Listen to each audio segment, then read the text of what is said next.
Forget the campy 60s show. Tim Burton's Batman 1989 turned goth noir into box office gold.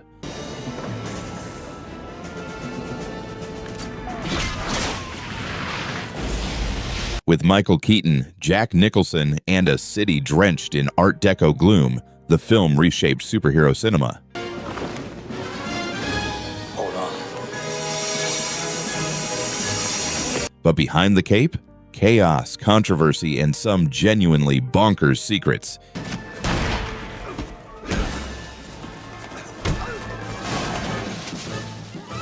Here are 20 weird facts you didn't know. 1. Batman spent over 10 years in development hell before the bat signal ever lit up Gotham's skyline. Batman 1989 was stuck in limbo. The idea to make a darker, more comic-accurate Batman movie first popped up in the late 1970s, right after the success of Superman the movie. But studios weren't interested. Most still pictured Batman as the campy, joke-cracking Adam West version from TV, not a brooding vigilante lurking in shadows. Producers Michael Keaton and Benjamin Melniker spent nearly a decade pitching the project with no success. Over the years, countless scripts were written and tossed, including versions where Robin was the main character and one where Batman had a robotic assistant. It wasn't until Tim Burton's Beetlejuice became a box office hit that Warner Brothers finally gave the green light. Even then, execs were nervous. A gothic superhero film with a comedian in the lead,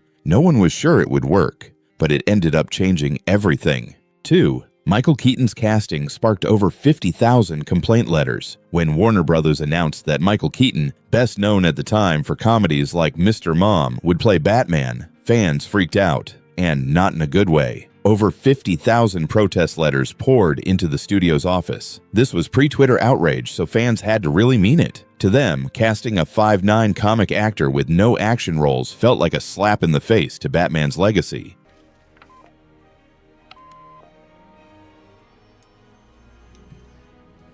The backlash was so intense that Warner Brothers released a teaser trailer months early just to calm the storm. It worked. Once people saw Keaton in full costume, brooding in the shadows, and delivering his now iconic line, "I'm Batman," opinions started to shift. Tim Burton stood by his decision. He didn't want a macho brute. He wanted someone who could show the psychological weight of living a double life. And Keaton nailed it, transforming public doubt into one of the most iconic Batman performances ever. 3. Jack Nicholson made a fortune from his Joker deal. Jack Nicholson's performance as the Joker is legendary, but his paycheck might be even more insane. Instead of taking a huge upfront salary, Nicholson negotiated a cut of the film's earnings, including box office, merchandise, and Joker toy sales.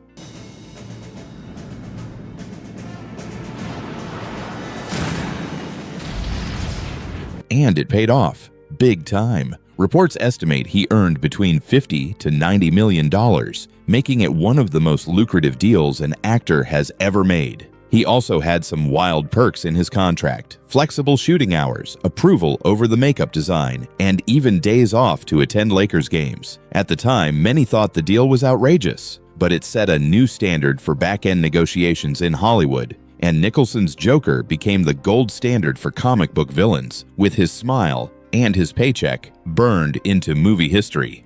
If you're enjoying this so far, hit that like button and subscribe for more awesome movie facts. And tell us in the comments, what movie brings you the most nostalgia and which one should we cover next? 4. Gotham City was built from scratch at Pinewood Studios. Instead of using real city locations, Tim Burton wanted Gotham to feel like its own twisted, industrial nightmare. So the crew constructed a massive Gotham City set from the ground up at Pinewood Studios in England. It took up 18 sound stages and became one of the largest sets ever built at the time. Production designer Anton Furst led the dark Gothic vision, blending New York's grit with German expressionism. Factories, cathedrals, alleys, it all looked massive, but most of the buildings were just facades. Still, the scale was so convincing that even the actors said it felt like stepping into a different world.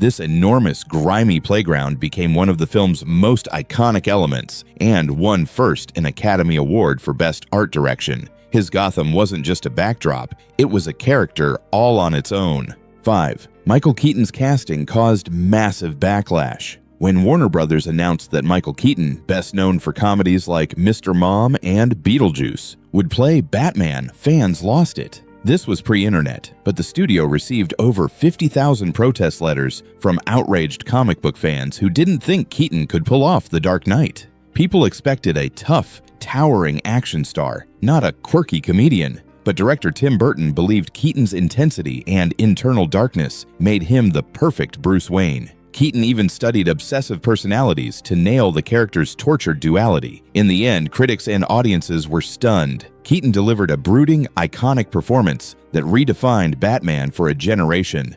Mean kid, bad seed, hurt people. I like him already. The same people who doubted him were suddenly calling him the best Batman ever.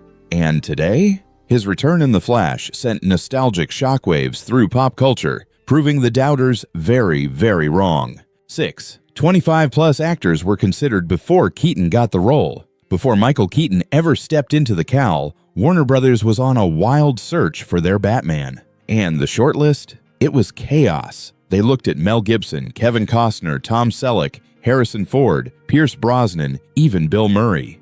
Yes, Ghostbusters' Bill Murray was once seriously considered to play Bruce Wayne. It wasn't just Batman. Casting Joker was just as unpredictable. Willem Dafoe was a contender, so was Tim Curry. But once Tim Burton came on board, he had a different idea: Michael Keaton. The problem? Keaton was known mostly for comedies like Mr. Mom, and fans weren't happy. Warner Brothers received over 50,000 letters protesting the decision.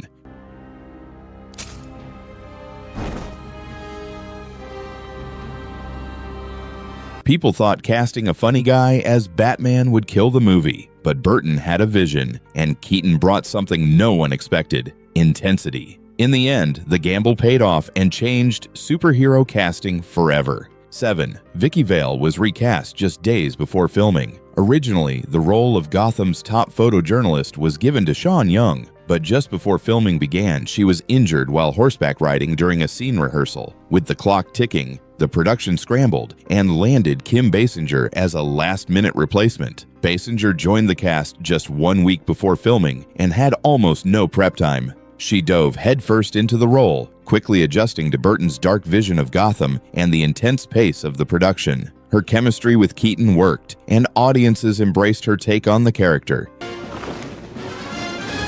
Hold on.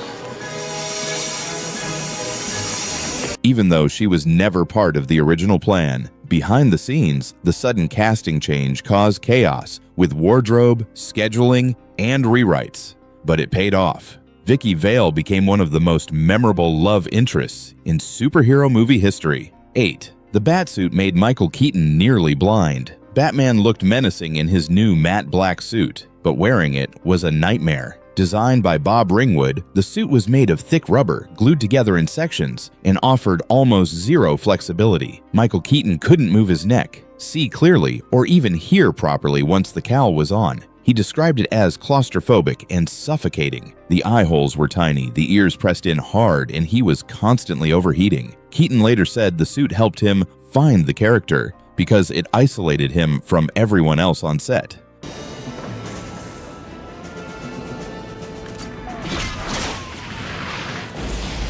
That rigid, stiff turn of the neck? Not acting. It was just the only way he could look around. The struggle became part of Batman's now iconic screen presence. Every movement was slow and deliberate, not because it was a choice, but because he literally had no other option inside that armored shell. 9. The Grapple Gun made its debut in this movie. Before 1989, Batman mostly climbed buildings the old-fashioned way: ropes, ladders, and sheer grit. But Batman introduced a game-changer: the Grapple Gun. This motorized device allowed Batman to shoot a cable and reel himself upward in seconds, and it instantly became part of the character's standard toolkit. The idea came from the film's production team, who wanted a more cinematic and practical way for Batman to scale walls and escape danger. It not only looked cooler on screen, it helped solve the problem of Keaton's limited mobility in the heavy Batsuit. After the movie's release, the Grapple Gun quickly caught on in the comics, cartoons, toys, and even video games. It became so iconic that most fans can't imagine Batman without it.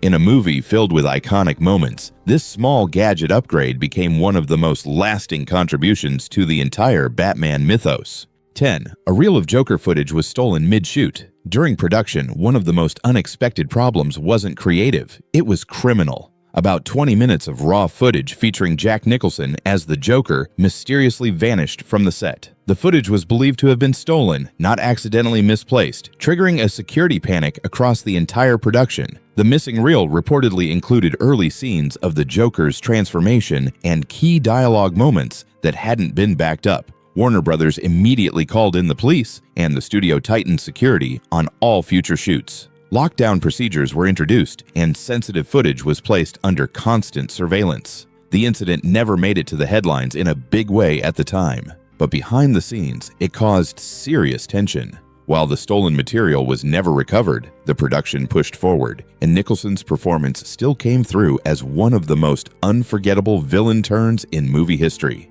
11. The original climax was scrapped during filming. Believe it or not, the ending we saw in Batman wasn't the one originally planned. Early in production, the script had Joker killing Vicky Vale in the final showdown. That darker climax was supposed to mirror the Joker's twisted obsession with beauty and chaos. But partway through filming, director Tim Burton and producer John Peters had a creative clash. Peters wanted a more upbeat ending, while Burton felt the current climax lacked emotional payoff. After some rewrites on the fly, they scrapped the original ending completely, restructured the cathedral fight, and had Batman save Vicky instead. The final battle sequence was rewritten as they were shooting it, with Nicholson reportedly improvising some of his lines. The cathedral set had to be adjusted mid-production to fit the new version. It's chaotic, but it worked. The last-minute changes helped create one of the most visually memorable finales in superhero movie history. 12. Prince and Danny Elfman both scored the film. Batman 1989 is one of the rare films that had two major composers attached, each handling a different side of Gotham. Danny Elfman created the dark, sweeping orchestral score, including the now iconic Batman theme, but the studio also brought in Prince, who wrote an entire pop soundtrack filled with funky, chaotic energy. Prince's songs like Party Man and Batmania were heavily featured during Joker's scenes, especially during the museum rampage. Tim Burton didn't originally want pop music in the film, but Warner Brothers insisted, betting on Prince's star power. And they weren't wrong. Prince's Batman album topped the charts and sold millions, while Elfman's gothic score set the tone for superhero films for decades. The combo was unexpected, but it worked. The dual soundtrack approach gave the film a strange, surreal flavor that no other Batman movie has replicated since. Two very different artists, one unforgettable soundscape. 13. Batmania took over pop culture before the movie even dropped. By the time Batman hit theaters in June 1989, the hype was already out of control. The bat symbol was everywhere, on t-shirts, posters, hats, cereal boxes, even sneakers. Over $750 million worth of merchandise sold before opening weekend, and fans were literally shaving the bat logo into their hair. This wasn't just a movie release. It was a cultural takeover. Warner Brothers launched one of the most aggressive marketing campaigns Hollywood had ever seen. Trailers played months in advance. Comic shops couldn't keep up with demand, and ticket lines wrapped around blocks. People camped outside theaters just to be first. Even critics who weren't fans of superhero films admitted the buzz was unmatched. It was the first time a comic book movie became a full-blown event, setting the tone for modern blockbuster marketing. Before anyone saw the Batmobile on screen, Batman had already conquered the world.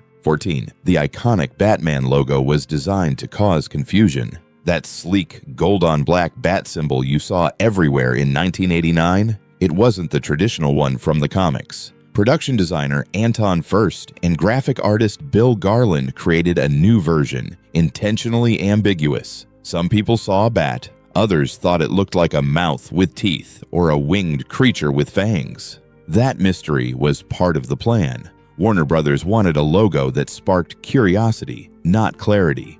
They held off showing Batman himself in early promos and used only the symbol. It became a teaser, a puzzle, and it worked. People obsessed over it. It also helped the merchandise explode. That strange-looking bat symbol ended up on shirts, toys, lunchboxes, and more.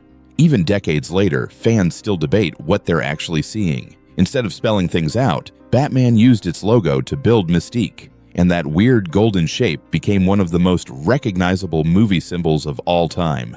15. It broke box office records in its first weekend. When Batman finally hit theaters in June 1989, it didn't just perform, it exploded. The movie raked in $40 million in its opening weekend, shattering the Memorial Day box office record and becoming the fastest film to ever hit $100 million, doing it in just 11 days. For comparison, that kind of performance was unheard of at the time. Only E.T. and Star Wars had generated that level of cultural and financial impact. And Batman did it with a darker tone, a then controversial lead, and an eccentric director known for Beetlejuice. Lines wrapped around blocks, showings sold out for days. Theaters had to add extra late-night screenings just to meet demand. It was the beginning of the summer blockbuster era as we know it. Batman didn't just win the weekend, it rewrote the rulebook on how comic book movies could dominate Hollywood. 16. Warner Brothers claimed the movie lost money. Despite Batman, 1989, earning over $400 million worldwide, Warner Brothers reported a $35.8 million loss on paper.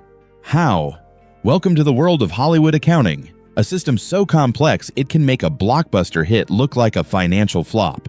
The studio funneled profits through a web of expenses, distribution fees, overhead charges, and marketing costs to offset the film's revenue. On paper, the movie never made a dime. This strategy let Warner Brothers avoid paying out larger back-end deals to certain participants, especially those without ironclad contracts. It's a classic Hollywood move. Other big hits like Return of the Jedi and Harry Potter have also lost money on paper. But make no mistake, Batman was a massive cash machine. Merchandise, VHS sales, ticket sales, it all added up. The only thing more mysterious than Bruce Wayne's finances might be the studios. 17. Gotham's design won an Oscar. Batman took home the Best Art Direction Oscar thanks to Anton Furst and Peter Young, who built Gotham from the ground up at Pinewood Studios. Inspired by dystopian sci-fi and German expressionism, they created a city that felt gritty, massive, and haunted. No real-world location could capture that vibe, so they made their own. Gotham wasn't just a backdrop, it was part of the story. The Oscar win proved it. Gotham was so good, it practically stole the show.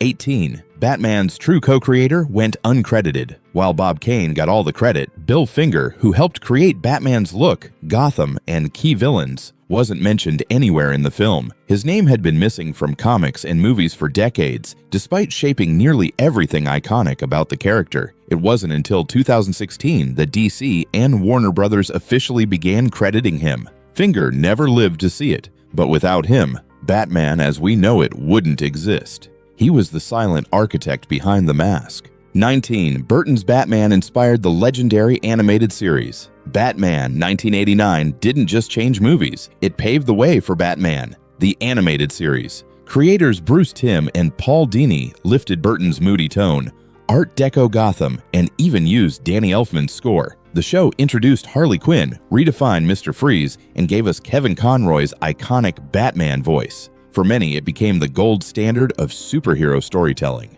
No Burton, no series. And without the series, Batman's legacy wouldn't be half as iconic. 20. Let's Get Nuts was a Prince reference. When Batman yells, "Let's get nuts" during his standoff with Joker, it wasn't just a random line. It's actually a nod to Prince's song, "Let's Go Crazy." And then he had this. Right shot. Now you want to get nuts? Come on, let's get nuts. Prince didn't just create the film's soundtrack. Tracks like Badance and Party Man shaped Gotham's vibe. The line blends perfectly into the movie's mix of gothic noir and 1980s funk. Batman brooded, but Prince made sure the beat never stopped. His music wasn't background, it was baked into the mood. And that's it. 20 weird facts from the Batman movie that changed everything. If you learned something new, drop a comment and hit subscribe for more.